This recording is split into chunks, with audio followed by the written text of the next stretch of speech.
আমি আপনাদের সুজয় বলছি। সুজয় একটি নাম যে সোনার চামচ নিয়ে জন্মগ্রহণ করেনি। সে তার চলার পথে নানা আলো আধার দেখেছে, কিন্তু ছিল অনাবিল আনন্দের ঝর্ণাধারা। সে জন্মেছিল এক শিক্ষা সংস্কৃতির পরিমণ্ডলে, পরিবার ও সমাজ। দিনের শেষে আজ আমি জয়ী, সুখী, পরিতৃপ্ত।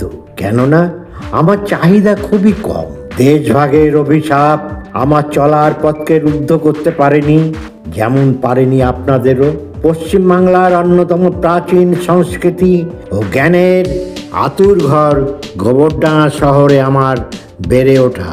আমার ঠাকুরদা ছিলেন পূর্ববঙ্গের একজন জোদ্দার, আর এবং তার ছোট ছেলে অর্থাৎ আমার পিতৃদেব ছিলেন ঠাকুরদার সম্পত্তির পাহারাদার। আমার দুই জ্যাঠা দেশভাগের অনেক আগেই পশ্চিমবাংলায় এসে সরকারি চাকরি নিয়ে কলকাতাতেই তারা স্থায়ীভাবে বসবাস শুরু করে। আমার ঠাকুরদার সেজ ভাই ঠাকুরদার অর্থ সাহায্যে ব্রিটিশ শাসনকালে ইংল্যান্ডে গিয়ে চার্টার্ড অ্যাকাউন্টেন্ট হয়ে দেশে ফেরেন। সেজ দাদু কালো পানি পার করেছিলেন বলে আমার ঠাকুরদাদাকে সেই সময় প্রায়শ্চিত্ত করতে হয়েছিল। তিনি ফিরে এসে কলকাতার অন্যতম ধনবান ব্যক্তি হলেন। এলগিন রোডে নেতাজির বাড়ির পাশে ছিল তার বিশাল অট্টালিকা। মানুষ সময়ের সাথে সাথে তার অতীত ভুলতে ভালোবাসে। সেজ দাদুর সাথে আমাদের পরিবারের সম্পর্ক খুব পলকা ছিল। আমার বাবা মাকে নিয়ে পালিয়ে এলেন পশ্চিমবঙ্গের গোবরডাঙ্গা শহরে দেশভাগের পরে। স্টেশনের পূর্ব দিকে বাবা কিছুটা জমি কিনে একটা বাড়ি করেছিলেন, আর ছিল কিছু ধানের জমি। আমাদের পরিবারের দেশভাগের অভিশাপের খাড়া নেমে এসেছিল শুধু আমার বাবার উপর। আমার অতীত নিয়ে কোনো ক্ষোভ নেই। তখন আমাদের চাহিদা ছিল খুব কম, আনন্দ ছিল অপুরাণ। সেই প্রাণ শক্তি আজও ৭৫ বৎসর বয়সে আমাকে সজীব ও সৃষ্টিশীল রেখেছে। আমার জীবনে আমার মায়ের প্রভাব বিশাল।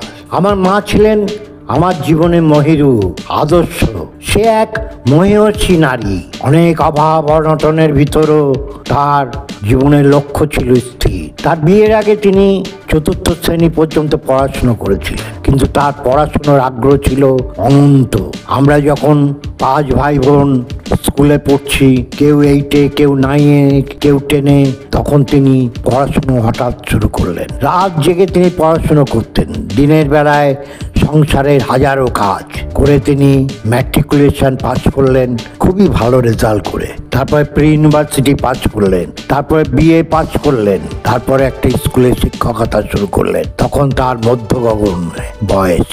তিনি আমার কাছে সবচেয়ে আদর্শ, তিনি আমার কাছে ঈশ্বর, তিনি আমার ভগবান। আমি ১৯৭২ সালে কলকাতা বিশ্ববিদ্যালয় থেকে এমকম তার স্নাতকোত্তর ডিগ্রি লাভ করি। তারপরে একটি রাষ্ট্রায়ত্ত ব্যাংকে চাকরিতে ঢুকি। আমার বাবা মায়ের আমরা 5টি সন্তান, 4 ভাই 1 বোন। আমি 2 নম্বর। আমার ভাই বোনেরা সকলেই প্রতিষ্ঠিত জীবনে, সকলেই সরকারি কর্মরত ছিলেন। এদের ভিতর আমি সবচেয়ে উঁচু পদে কর্মরত ছিলাম, কিন্তু আর্থিকভাবে এদের থেকে আমি অনেক পিছিয়ে আছি। আমার কথা, আমার একটি মাত্র কন্যা সন্তান। বিবাহের 4 বৎসরের মাথায় বিধবার বেশে 2 বছরের সন্তান নিয়ে সে আমার ঘরে ফিরে এসেছে। তাকে এবং নাতনির দায়িত্ব আমার। প্রতিদিন প্রতি মুহূর্তে আমাকে চোখের সামনে দেখতে হয় বৈধব্য দশায় আমার একমাত্র কন্যাকে আর পিতৃহারা নাতনিকে। এ কি খুব আনন্দে? এবার আপনারা জানতে চাইবেন আমার জীবনের উদ্দেশ্য কি। এ ব্যাপারে আমার ভাবনা খুব স্পষ্ট। আমার ও আপনার জন্ম হয়েছে এক নারী ও পুরুষের যৌন আনন্দের মধ্য দিয়ে। অতএব আমাদের জীবনের উদ্দেশ্য অনাবিল আনন্দ, যে আনন্দ সমাজকে ক্ষতি করে না। জন্মলগ্নে কেউ বলেনি আপনাকে এই করতে হবে, এই হতে হবে। পৃথিবীতে যা কিছু সৃষ্টি হয়েছে, ছোট বা বড়, সাধারণ বা মহান, তা বিশেষ বিশেষ মানুষের স্বাভাবিক কর্মসাধনের মধ্য দিয়ে। রবীন্দ্রনাথ যে সৃষ্টি করেছেন সেটা লেখা তার পেশা হিসেবে গ্রহণ করেছিলেন, অমর হবার জন্য নয়। আইনস্টাইন যা আবিষ্কার করেছেন তা তার বিজ্ঞানী হিসাবে পেশার মাধ্যমে। বুদ্ধ বা বিবেকানন্দ মহান হয়েছেন তারা ধর্মকে পেশা বা নেশা হিসেবে গ্রহণ করেছিলেন। তাই আমার কাছে আনন্দই জীবন, আনন্দই বাজবার বীজ মন্ত্র। সবশেষে বলতে চাই, আনন্দই আমার কাছে ঈশ্বর বা আল্লাহ।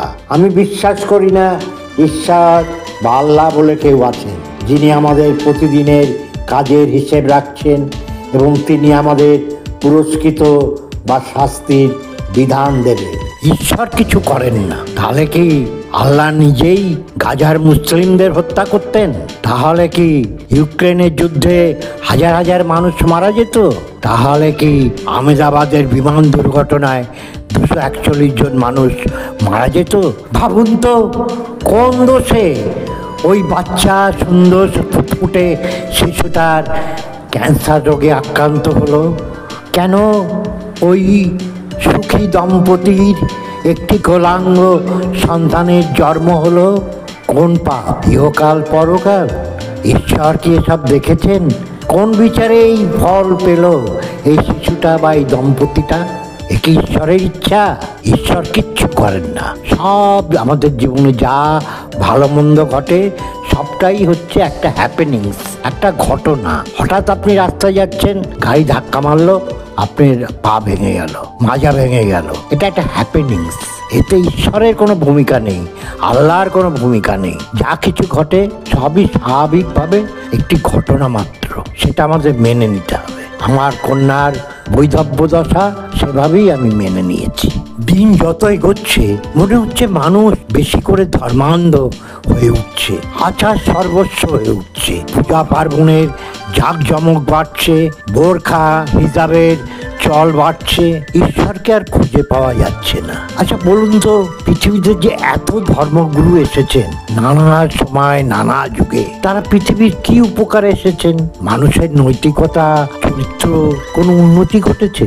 যত ধর্মের ঢঙ্কানিনাদ বাজছে তত মানুষের ভিতর ব্যভিচার, অনাচার বাড়ছে, দুর্নীতি, কালোবাজারি, অসাম্য, ব্যভিচার, নারী নির্যাতন, ধর্ষণ, খুনোখুনি, হত্যা, মোদ্দা কথা নৈতিক অবনমন ঘটছে। এই কি ধর্ম? এই কি ঈশ্বর? এই কি আল্লাহ? আচ্ছা আপনারা তো অনেকেই দীক্ষা গ্রহণ করেছেন, আপনাদের গুরু আছে। আমি এই বয়স পর্যন্ত এখনো কোনো ধর্মগুরু খুঁজে পাইনি, দীক্ষা নেওয়া হয়নি।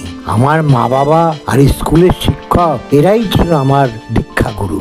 আচ্ছা দীক্ষা নিয়ে কি নতুন শেখায় গুরুরা? বিদ্যাসাগরের প্রথম ভাগে যা বলা আছে, পরের ধন না বলিয়া লইও না, লোভ করিও না, ভাই বোনকে ভালোবাসিও, মন দিয়া পড়াশুনো করো, অসৎ কাজ করিও না, মিথ্যা কথা বলিও না। এর বাইরে কি গুরুরা আর কিছু দীক্ষা দেবার সময় আপনাকে শিখিয়ে দেয় কি? আর কিছু কি জানার দরকার জীবনে বেঁচে থাকার জন্যে?